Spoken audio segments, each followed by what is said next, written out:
A little bit of backstory. John Warosa was the name originally used by a scammer in an earlier video. A scammer who accidentally typed his fake name as Barosa. Hilarity ensued. In subsequent episodes, I adopted the persona John Warosa, or Barosa, as one of my own Scambaiting identities, and I created my own John Warosa mailbox for that purpose.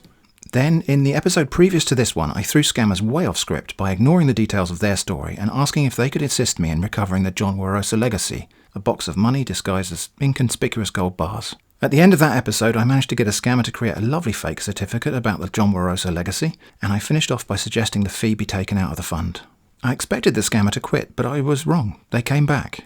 I further expected the follow-on conversation to be fairly brief, but I was wrong about that too. It went on for many weeks, with hundreds of emails exchanged. So, here we go, Scambaiting again.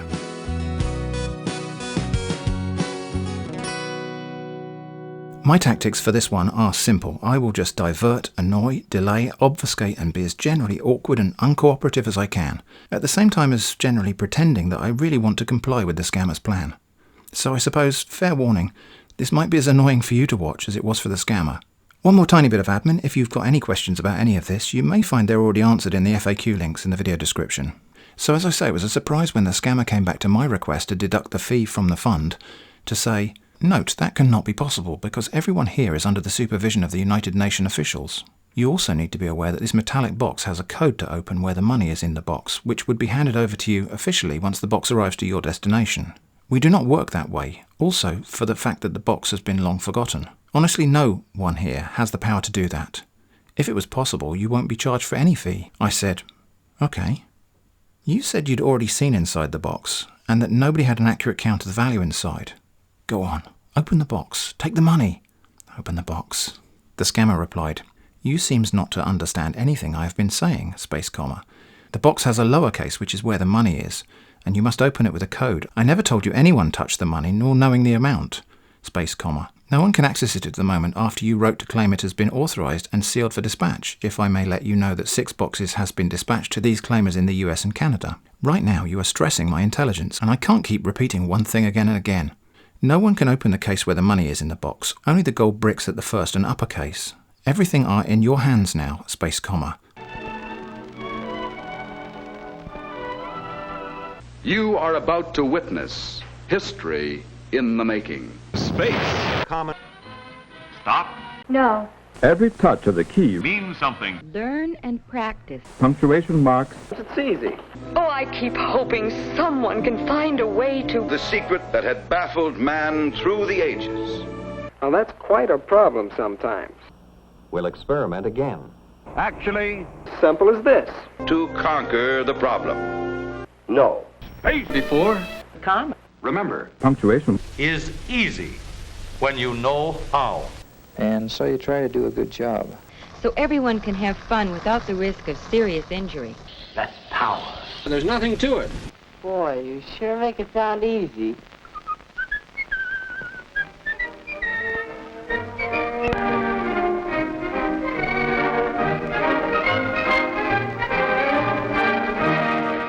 We have done our part. I said, "Okay, take one of the gold bricks for yourself. I imagine that's worth very much more than the fee, but I'm feeling generous, so you can keep the change after you've paid the fee amount." The scammer said, "You actually want me to lose my job because of you, space comma? I will never do such a thing. I guess you don't know the kind of implications I would fall into after that. Again, I see you're not actually serious to have this box. I can give you my reasons. 1. All the details we requested from you, none has been sent to us. And you want to make us believe you are serious to have this box? I doubt it. The only way the committee can help you here is for you to pay the complete charges at once, or you pay 80% and the rest of the 20% when you have received the box. That's all we can do for now. Mind you, if the box doesn't leave the facility by Friday, I'm afraid you will have to loose it." I said, "I don't quite comprehend what you mean by the upper and lower case thing. Please send me a photo of the box so I can better understand." They replied, "I can do that actually. You asked for the impossible at the moment, because after your claim for the box it was authorized and sealed up for delivery in the facility where packages and consignments are being paperworked and dispatched to their various locations. I'm not even meant to be disclosing a lot of things to you, space comma, but I did not mind for you to understand that the way you think about it in your mind is not the way things work here. Where are the form you were meant to fill and your ID card?" Then, in a second reply, the scammer said, I must remind you that you have the whole Thursday to make issued payment for the delivery of the 50-kilogram metallic box. Once it's Friday and the box doesn't leave the facility, then I won't know what to say to you again. Please, you need to be wise and know that you're lucky, space comma. This is not the time to be stressing your brain when everything has been set out for your own good, space comma. Mind you, I notified you about this payment. You were just saying okay, okay, okay, and now you sound unsure of yourself. Just do your best. It might not be easy, but you will never regret it, space comma. I believe you will come back and thank me. In that first email, I think the scammer had meant to say I can't to my request for a photo, but wrote I can. This is actually a common error in English as a second language. I seized upon this accident and said, thank you. I will await the photograph. The scammer was quick to reply, listen carefully. I do love it when somebody tells me to listen carefully to a written email. Anyway, they went on. When I saw the inside of the box was before you contacted us, there was a security check on the whole boxes and inspections were going on. That's how I saw how and what the box looks like. Don't you ever think I can just go and open it and know how it is? You can only open the box with a code. You can actually see that it's not like any other kind of metallic box. This one is special and customized due to the content. We provided all you asked for, why the stress now? And note, I never said I was sending you any picture through my email again, please. I just told you I cannot take a picture of the box because it's now in the facility where prepare packages are getting ready for delivery. Please, I don't want to risk my job for anything. Do what you've been asked to do and we send you the paperwork for the box and shipment papers. Now, because the second of these emails had stressed a very important deadline, this invoked one of my scambaiting rules. I'm not sure if I've explicitly mentioned this before, but any time a deadline is imposed by a scammer, I feel obliged to violate it. So the scammer had said it all absolutely needed to be complete by the end of Thursday the 3rd of December, so I figured we would spin things along to the following Monday. Including the previous episode, this will be the 3rd time I've broken a deadline or time constraint, so let's also keep a score of how many times that happens. I created a fake out-of-office reply, sending it quickly in response to both of the previous emails, saying, thank you for your email, I'm away from the office, returning Monday 7th December. This mailbox will not be monitored in my absence, so if you have a query concerning an order or quote, please call the main office number and a member of the sales team will be happy to help you. The scammer didn't appear to have ever seen an out-of-office message before, which is kind of surprising for a high-ranking official in the UN. They replied, is that mail for us or for another person? I replied with the same out-of-office message. Thank you for your email. I'm away from the office, returning Monday 7th December. This mailbox will not be monitored in my absence, so if you have a query concerning an order or quote, please call the main office number and a member of the sales team will be happy to help you. Still not understanding, they replied again, saying, dear beneficiary, I don't know what your mail has been forwarding to us, but I'm sure that's not for us. You have tomorrow to make a swift payment of $2,400. You will make this payment through Bitcoin. In few hours before the office closes for today, I will send you details for the Bitcoin transfer. But Merton was out of the office again, so the reply was, thank you for your email. I'm away from the office, returning Monday 7th December. This mailbox will not be monitored. Still failing to understand, the scammer responded, dear beneficiary, I'm sorry, if this continues we would have to quit the communication. You seems not to be serious. This is also the 3rd time the scammer said something about not being serious, so let's track that one too. But of course I just sent the same fake automated response. Thank you for your email. I'm away from the office, returning Monday 7th December. The scammer said, does it mean you're no longer interested? I replied, thank you for your email. I'm away from the office, returning Monday 7th December. And after that I left things completely alone for a few days, resuming communication as promised on the 7th with, I just got back from annual leave and I'm running through my unread emails. Did you manage to get the photo of the box contents for me? You said that you can do that. And to my surprise, after all that refusal to get a photo, the scammer said, I managed to go into the facility to get this picture for you. I was unable to get any email from you. I thought you lost interest. Mind you, the mandate that was given to you was Friday, which has actually passed, and you will be charged an extra charge for the late response. You have been giving from now till Wednesday to get the box off our facility. In the picture, when the gold bricks are taken off, you will see the lowercase where there would be a code needed to open that lowercase only for the beneficiary. So cool, another deadline. I said, I don't think anyone would notice if you just slipped one of those gold bars into your pocket. Anyway, while you're figuring that out, I will get the form filled and sent. I will do this tomorrow, okay? Because tomorrow's better than today for something someone wanted last week. And, okay, so what's next? The scammer said, you have to make the payment for delivery charges, which is $2,400 US, also with the form filled out. After this, the box will be dispatched to your location. Note, we would need some information, like cell phone number both home and office, house address, office address. So, you know, the sort of information you should never share with a stranger on the internet. Because the agent that would be sent alongside the box can be able to contact you on your cell phone when there must have been close to your destination. You are to make this payment through a Bitcoin machine if you can't do it yourself. Walk down to a Bitcoin ATM. Meanwhile, we will be sending you the scan code, Bitcoin wallet address, where you will send in the Bitcoin. I replied, I already sent all this information when I sent the completed form. which of course was a lie. I hadn't sent anything, but it got me off the hook for doing anything else. The scammer appeared to accept that I probably had sent some personal information in our long conversation, and so replied, "Now you have to proceed and make a payment of $2,400. Here is the Bitcoin address." I said, "I thought you were going to take the payment out of the box. I'm sure that's what we agreed." They said, "We never had an agreement, and please, the payment has to be made as soon as possible." So I replied, "Okay, let's agree now then. Simple. As the legal beneficiary of the fund, I hereby grant you permission to remove 1 gold bar in payment of the fees. Any surplus value you may put to whatever good purpose you choose." That didn't seem to be working though, and the scammer said, "We are sorry, but we do not work that way. You have to make the payment, or there is nothing we can do about it." I said, "Okay, but I don't want to use bits of coins." They replied, "You can be able to make the payment through a wire transfer." I wrote, "Yes, that does sound easier, but I have another question if that's okay." This is actually one of my favourite ways to annoy, to tell them I have a question, but not to ask the question. They said, "What's your question?" I said, "If we could have somehow obtained the code for the lower part of the box, and if you'd been able to open it, can you take the fee out of the cash in there?" They said, "We have told you that such cannot be possible. No one can touch the box. It's also prohibited by the United Nations. Please kindly make a wire transfer to the bank address I would be sending in the next email." I replied, "Okay, it's just that I thought if you had the code for the lower part of the box, you would be able to take the exact amount of the fee out of it, which would be easier than gold bars. But you don't have the code for the box, right?" They confirmed, "I don't have the code. This is how it works. Once you have written us and confirmed you have received the box, the code would be emailed to you. Now you can understand why no one has access to it. When are you able to make the wire transfer?"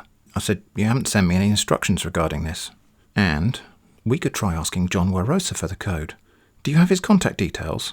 They said, "Please, what instructions are you talking about? Also, if we could contact John, we wouldn't have contacted you in the first place. Why don't you let go all these ideas that cannot help you have this box?" And perhaps getting a little desperate now, they said, "We may be able to give you one option to deliver the box to you, which is for you to pay half the estimated delivery charges, then complete the remaining when you've received the box. And we've not seen your email yet. Note that we would be closing office in the 5 hours. You actually need to get back to us as soon as possible. If not, it will be till Monday if we don't hear from you again today." Well, sounds like another deadline I need to dawdle and fail to meet. I replied, "You said you were going to send me instructions for the wire transfer. Then you just asked me if I'd already done the wire transfer. I can't do a wire transfer unless you specify where you want it to be sent. I would have thought this was fairly obvious." I had to send this email several times as there appeared to be some mail transport issue, not as far as I can tell a problem at my end, but it did make me wonder if their mailbox had been shut down. But I eventually got through and they replied, "I would forward the details for the wire transfer right away. I hope you're making the payment today." I said, "I thought you said it had to be done by Wednesday. Are there any more options beyond that?" The scammer replied, "There is no more option apart from the one you have been given. That is what we can do for you. You misunderstood the email we sent. It was last week Wednesday. After that day we could not hear from you. When you emailed me back you said you went for vacation or leave. We had to wait to hear from you. Please, where are you sending the money from?" Where am I sending the money from? I love open-ended questions like that. I said, "I'm sending the money from here, obviously." "So are you saying that the deadline for this has already passed?" They said, "But we withdrew it because we never got any email from you. Then we had to keep calm until you wrote and said you went for a leave. You should count yourself lucky, actually." I replied, "Okay." They said, "Actually, if the deadline has passed, you wouldn't have been receiving emails from us." "Well, we'll see about that, won't we?" Anyway, I replied, "Okay." Actually, I went back and replied okay a half a dozen times to several emails, recent ones and older ones from the fake United Nations scammer, just to make very sure they knew I was a serious person. We'll take a look at what happened next after this short break to answer one of your frequently asked questions. Today's question is, aren't you helping scammers to get better at scamming? So this question comes up from time to time, and it's a worthy concern. Am I, by interacting with scammers, training them to write better English, or training them to navigate the natural pitfalls of their activity more adeptly? And in those cases where I sometimes conclude a session by revealing that I know they're a scammer, am I teaching them to recognize scambaiters more effectively? The answer to all of those questions is maybe, but let me tell you why I think that's still okay. Firstly, and probably most importantly, my primary motive for doing this at all is to create awareness of these scams. Many of you may view these videos solely as entertainment, and that's fine. Or think that I'm only in this for the views and revenue, and sure, this is my day job now. But many people have also used these videos as a way to make vulnerable friends and relatives aware of the existence of advance fee scams. So insofar as there is a risk that I'm helping a small number of scammers in some small way to improve their game, I am aiming for the best net win by improving the scam resistance of a larger number of potential victims. And in order for the videos to reach those people, I sometimes have to prioritise the entertainment value of the content over and above the notional risk that an individual scammer might get a tiny bit smarter. Nextly, you have to remember that my scambaiting methods most often consist of being awkward, feigning innocence and confusion, and asking questions about details. So I think there's also a distinct possibility that I'm training some of my scammers to be less patient with genuine victims who behave in a similar fashion. That is, the scammers might actually drop an awkward or confused person from a scam after they've had to deal with me. And finally, to put the whole thing in perspective, whatever I do here is a tiny drop in a very large ocean. There are millions of scammers out there, and they're very busy. As I said in my first point, I believe that what I'm doing is a net positive, but honestly, my effect on the world is a leaf in the wind. Anyway, back to the scambaiting. Meanwhile, a strange thing, well, not really that strange, had been happening. John Warosa emailed Merton Snurden. That is, I emailed myself from my John Warosa mailbox to my Merton Snurden mailbox, just to create a fragment of plausible backstory to show the scammer, if ever required. John said, "Hi Mert, let's keep in touch." And Mert replied, "Oh, hey John, great to hear from you. I thought you were dead." Then the scammer wrote to say, "Note that the delivery company that will dispatch this box is located at Istanbul, Turkey. I'm sending you there. Bank details now." And they sent me the details of a bank account. Here's the bank account address. Once you make the payment, send us the picture of the transaction receipt. This may either indicate that the scammer is located in Turkey, or more likely that they're laundering their income through some unwitting victim who happens to be in Turkey. I reported the matter to the bank. Then I decided to up the game a bit and wrote, "It only just occurred to me that I can help you get in touch with John. His email address is copied on this message." They replied, "Mind you, the United Nations would not communicate with any other person as long as your paperwork has been accessed. Kindly make the payment and have your box being delivered." I said, "It's not my box, it belongs to John. That's what the certificate confirmed." They said, "We just received an email from one John Barosa, and I think he was referring to you. We don't understand what's going on. What are your plans now? I need to know because we don't understand what you're trying to do." I clarified, "That's John Warosa, the owner of the box. I expect he might tell us the code." And by that time, John Warosa, that is me in the other mailbox, had already picked up and replied, copying in both Mert and the United Nations scammer. "Oh, hello Mert, I haven't heard anything from you in ages. You alright? How's Mary? I didn't understand what this email was about. What even is this?" So Mert, who's also me, wrote back again, copying in the fake United Nations scammer. "I'll email you privately about Mary, it's a messy business. These people have your consignment box in Turkey. You remember, the box with cash disguised as gold bars. They're ready to ship it." Sensing, I think, that they were losing control of the situation, the scammer hurriedly replied with an excuse. "Note that the John Warosa can't even know the code because it's only given by the United Nations. He won't even understand what you're talking about, even if you have the code now. No one can lay a hand on the funds. I've told you this severally." I said, "It's his box. How would he not understand about it?" But it turns out he didn't understand because he, that is, I, as John Warosa, wrote, "I don't understand what you're talking about." So I, as Mert, replied, "It's about your box of gold bars. Here's the certificate." At this point, John Barosa decided to double-cross Mert and wrote back to the United Nations scammer saying, "I don't know what this is about, but if there's a box of gold with my name attached, I don't want Merton to have it. Let me know what to do." The scammer immediately accepted this and replied to John, "John Barosa, there was a box in your name which was sized by the United Nations due to the content inside the box. But the authorities has decided to send all the sized consignment to the beneficiary owners. Unfortunately, there was no documentation that was added to the box. We started sending random emails for those who actually own the boxes. Unfortunately, we contacted Merton Snurden, who claimed he knew the owner of the box. We've actually been following each other, which we wanted him to claim the box and have it delivered since we couldn't get the owner directly. Ever since then, it seems hard for Merton to receive the box. You have to be in contact with us from now if you're interested to receive your box." I mean, isn't that just the best plan? If you don't know the right person to contact for something, just email people completely at random. Genius. John replied, "May I please know your name? It's a bit awkward addressing an email to someone when I don't know their name. Can I also ask, what was the reason for contacting Mert about this at all? If the box and the certificate mentions me, why contact him?" The scammer replied with a copy of the original opening email, which is just standard waffle for the setup of the scam. I won't read this in full. At this point, I pretended that John and Merton had fallen out, so John wrote, "What did you say to Merton? He won't answer my emails." Then, "I'm slightly concerned about the details of your proposal below. As I understand it, this box is legally certified as belonging to me by name. And you're saying you want 60% of the contents? I do not agree to this. It seems highly unprofessional that you're expecting any of the gold or money at all." Things went weird again for a day or two, with failure notices coming back from some emails on sending. A couple of days later, John wrote, "Why are you no longer responding?" Then Sean Adams, who was the initial scammer contact, came back on scene saying, "Hello, dear beneficiary." So Mert replied, "Hello." Apparently they'd become aware of the email issues and said something about a technical issue. I do wonder if that was actually just their mail provider responding to their activity being flagged as suspicious. I said, what happened? After I contacted John Warosa and brought him into the conversation, they told me that he was going to claim the box, then stopped responding. They said, I must let you know that he's not really interested in the box. I don't think he's forgetting things easily. So I asked, okay, what will happen to the box now? But of course they were also trying to scam John Warosa at the same time, saying, we're sorry for the late response, but I'm hereby to get you cleared in some things you do not understand. First, no one is sharing anything with you. Also note that if you want this box delivered to you in full to your home address or office, you will have some few paperwork to do as soon as possible. Mind you, we haven't heard from your friend Merton, which wasn't true at all. Then, to Mert, we do not know what to do or say anymore. You should have proceed with receiving this box to yourself. We have not heard from the so-called John Warosa. What are your plans? Well, I didn't want to move forward with the actual scam, so I thought I'd ask some more questions. I said, Sean Adams said your mailbox was no longer working. They replied, go ahead and claim the box. I've not gotten any response from anyone. I said, how do I do that? I thought you said the United Nations mailbox was not working. And, please respond, I don't know what to do next. I mean, I knew what they wanted me to do next. They wanted me to send them some money and my personal details, and of course I just didn't want to proceed with doing it. But they wanted to move things on and said, we're sorry for the late response. Yes, our network facility was down. That's why he had to contact you as the consultant, but we're good now. Actually, we haven't gotten any email from anyone. I just saw your email now. Please, you have to go ahead and make the payment for the box. When you've received it, if you wish to give your friend anything, you can, but if you want it all to yourself, that's fine too. Get back to me on anything that you're confused about. I have already sent you the details for the payment. Well, so kind of them to ask me what was confusing me, as it gave me an opportunity to invent just such a thing. I said, I'm confused why you're asking for payment. The box is full of money. We agreed you could take some of that.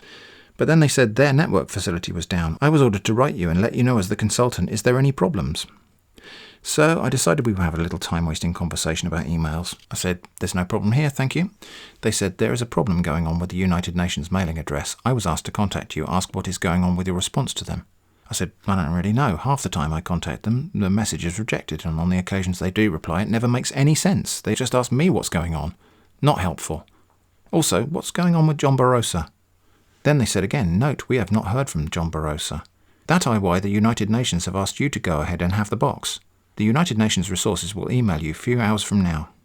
So I threw a spanner in those works by replying, okay, I'll contact John and ask him what's going on. But they were still trying to scam Mert. You have been advised to proceed with the delivery of your box since we are unable to hear from John Barosa. We have been working on some difficulties with our network facility. That is why you haven't heard from us. I hope you would get back to us as soon as possible. You need to write the United Nations mailbox as soon as possible. So Mert said, I'm trying to get John Warosa to respond. Then, dear John, these folks have been trying to contact you without success. Please would you respond to them? Which in turn meant that John could then complain to the scammers by saying, I thought I told you to leave Merton out of this business. This box is not his property, so why are you contacting him? Then, before they could find their feet again, just answer me one question. You get paid a salary by the United Nations for the job you're performing, correct? They said, we were unable to get any feedback from you. That was the reason we had to contact him. What was the meaning of your question?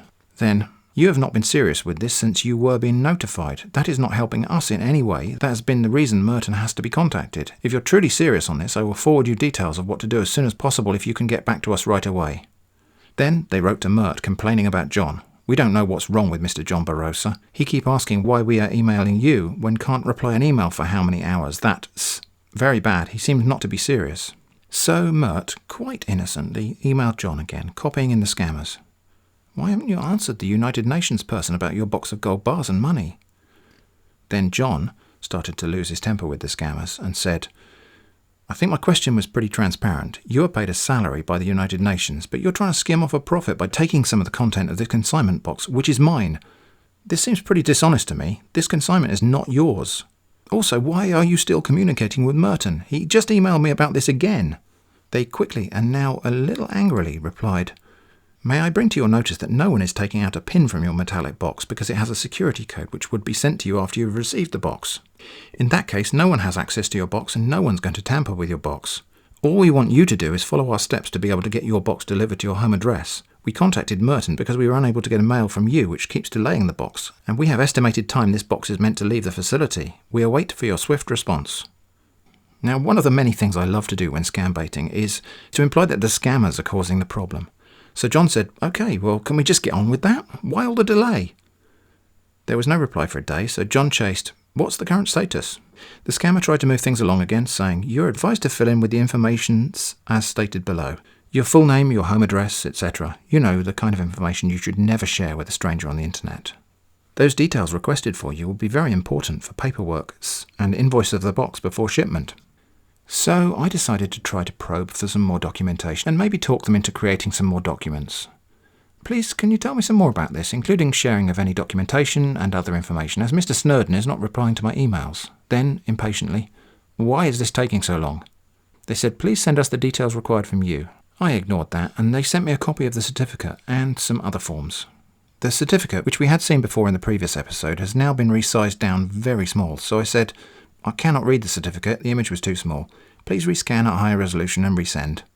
They sent it again, larger this time. But I figured I could have some fun being awkward, so I replied, "What about the certificate?" They said, "Are you referring to the certificate of ownership?" I said, "Yes, the copy you sent me was too tiny to read. I need to see a bigger one." They sent it again, low res but perfectly readable. So I said, "This is still too small really. All I can see is pixels. Please send a higher resolution scan." They said, "Please zoom and read the content. Let's move to the next level. The box has been mandated to leave this UN facility before 9th of this month.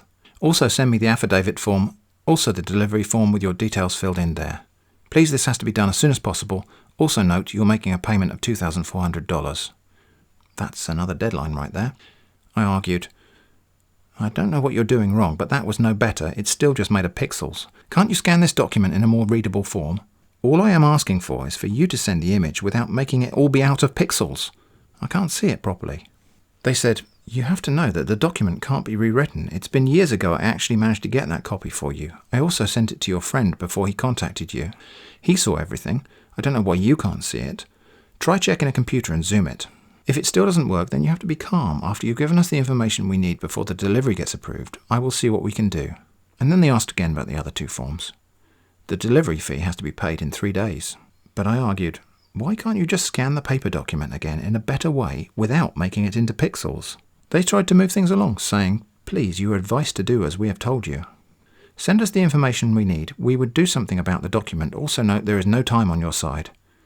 You have a lot to do or are not serious about this box. We don't understand why this has to be a topic for 2 days. There is no time anymore. Do what we have told you, and we would prepare a fresh document for the ownership." Then they sent the certificate again. I said, "This is just the same image again, which is entirely pixels. Are you trying to insult my intelligence?" They said, "Please don't try to insult our own intelligence. We told you to do what you have been asked to do, and a new document would be prepared for you. I don't know why you can't see the image. It's just strange to me. Please, let's not talk about this issues of certificate of ownership until the paperwork of your box is prepared. 9th of this month is the last day your box will be at the UN facility, so please act fast." But I stuck to my guns and said, "I don't really see how the whole thing can be legitimate without a clear paper copy of the documents. Are you saying you don't have the documents? I'm concerned that this deal might not be legal and I could get into trouble. I am forbidden by law to break the law." So they sent this. "Please kindly check the current ownership certificate we have sent to you." And here it is. What a nice little trophy. This is some next level MS Paint work here. Let's just take a few moments to enjoy it. Let's forget any issue or discussion about this soul. Call Mr. Barrister, Tom Warosa. I beg you, I don't want you to discuss with me anything about the so-called Mr. Barrister. Okay, this video is getting quite long now and we're still nowhere near done. So we're going to break here and conclude the story in a final episode next week. Here's the score so far. Will the scammer set more deadlines? Will they continue to doubt I'm serious? Will I ever get my box of gold? Well, spoilers, the answers are yes, yes, and no, there is no gold. So thanks for watching, and I hope to see you again soon.